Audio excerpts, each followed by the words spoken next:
빚내서 주식 사면 수익 2배라고? 실제 데이터를 까봤더니 손실이 3배였어. 이번 코스피 폭락대에 빚내서 투자한 사람들은 마이너스 19%를 달렸어. 빚 안 쓴 사람들은 마이너스 8%에서 멈췄는데, 근데 진짜 무서운 건 이게 끝이 아니라는 거야. 반대 매매라는 게 터지면 증권사가 네 주식을 강제로 팔아버려. 그게 3월 한 달 동안 4,125억이나 터졌어. 29개월 만에 최대야. 이 구조를 알면 네 계좌 지키는 법이 보여. 2025년 코스피가 미친 듯이 올랐어. 주변에서 나 주식으로 얼마 벌었다 이런 얘기가 하루가 멀다 하고 들렸지. 새로 증권 계좌 만든 사람 절반 이상이 20대, 30대였어. 다들 이렇게 생각한 거야. 나만 빠지면 어떡해. 근데 문제는 돈이 없었다는 거지. 사회 초년생이 종잣돈이 얼마나 있겠어. 월급으로는 치솟는 집값도 못 따라가는데 주식이라도 해서 격차를 좁혀보자. 그래서 마이너스 통장 만들고 증권사한테 빚내서 주식 샀어. 이게 이른바 빚투야. 증권사한테 빌려서 주식 사는 돈, 신용융자 잔액이 33조 7천억. 사상 최대였어. 마이너스 통장까지 합치면 40조 7천억이 넘었고, 돈이 움직이는 방향을 보면 불장에서 빚까지 끌어다 올인한 개미들이 시장을 떠받치고 있었던 거야.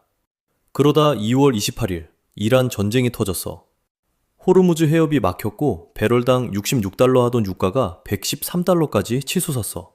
한국은 원유 수입의 70% 이상을 거기서 들여오거든. 에너지 위기가 바로 코스피를 덮쳤어. 3월 4일 코스피가 하루 만에 12.06% 빠졌어. 9.11 테러 이후 역대 최대 낙폭이야. 거래가 너무 급하게 쏟아지니까 서킷 브레이커가 2번이나 발동됐어. 쉽게 말하면 이거야. 주가가 너무 빠져서 거래소가 잠깐 멈춰 하고 비상 브레이크를 건 거지. 이날 외국인이 쏟아낸 물량이 3월 한 달간 29조 8천억. 근데 개인 투자자들이 31조 1천억어치를 사들이면서 그걸 고스란히 받아냈어. 개미가 외국인 물량을 전부 떠안은 건데 그 돈의 상당 부분이 빚이었어. 근데 진짜 무서운 건 폭락 자체가 아니야. 빚으로 산 사람들한테 다음날 날아온 게 있거든? 자, 그러면 빚내서 주식 사면 정확히 뭐가 달라지는지 숫자로 보여줄게. 3월 첫째 주 기준 증권사한테 빚내서 주식 산 사람들 평균 수익률 마이너스 19%.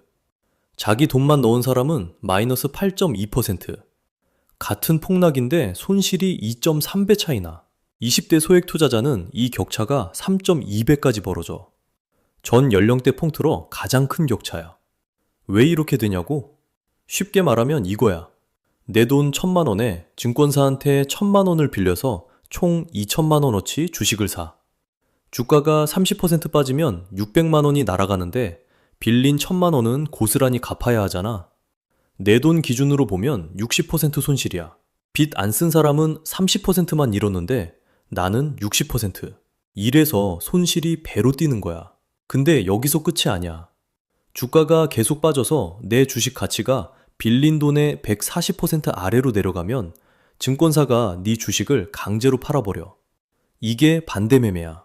동의 같은 거 없어. 그냥 시장가로 던져버리는 거지. 돈이 움직이는 방향을 보면 3월에 이 반대 매매가 누적 4,125억 원 터졌어. 29개월 만에 최대 기록. 하루에만 777억 원어치가 쏟아져진 날도 있었고, 진짜 잔인한 건 그 다음이야. 바닥에서 강제로 팔렸는데 며칠 뒤 주가가 반등해. 근데 내 주식은 이미 없으니까 회복할 기회 자체가 사라진 거야. 바닥에서 팔고 반등은 남이 먹는 구조. 금감원장도 직접 나서서 장이 좋을 때도 수익 못 내고 반대 매매로 낭패 보는 사례가 적지 않다고 했어. 지금 자산을 다 팔아도 빚을 못 갚는 고위험 상태인 사람이 16만 명인데 그중 34.9%가 2030 세대야. 그러면 지금 비투 중인 사람은 어떻게 해야 하냐고? 방법이 있어. 지금 비투 중인 사람은 뭘 해야 하냐? 첫 번째, 손절 기준선을 미리 정해놔. 여기까지 빠지면 무조건 판다. 이걸 장이 평온할 때 정해놔야 해. 폭락 온 다음에 정하면 이미 늦어. 그때는 멘탈이 나가서 판단이 안 되거든. 그리고 한 번에 다 팔지 말고 분할 매도로 조금씩 현금 비중을 늘려가는 거야. 담보 비율에 여유가 생기면 반대 매매 당할 확률도 줄어들어. 두 번째, 빚 정리. 증권사 신용융자 이자가 연 8에서 9.5%야. 은행 대출보다 훨씬 비싸거든. 그러니까 금리 높은 빚부터 먼저 갚는 게 맞아. 혼자서 감당이 안 되면 채무 조정 제도를 활용해봐. 이자를 원래의 30에서 70% 수준으로 깎아주고 최장 10년까지 나눠서 갚을 수 있게 해줘. 빚이 있다고 끝난 게 아니야. 정리할 수 있는 제도가 있어. 세 번째, 여기서 제일 위험한 심리를 알려줄게. 빨리 만회하겠다는 마음. 이게 더 무리한 투자로 이어지면서 악순환이 시작되는 거야.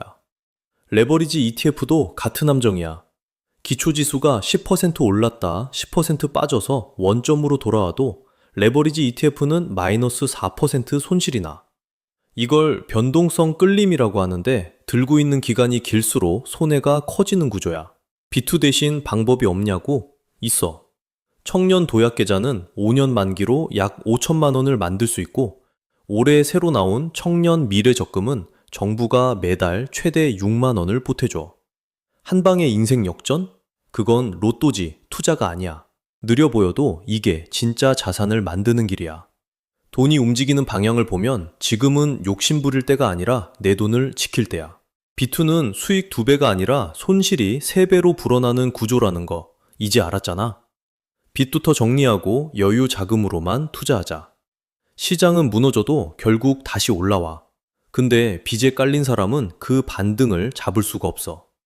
바닥에서 강제로 팔리고 회복은 남이 먹는 거지.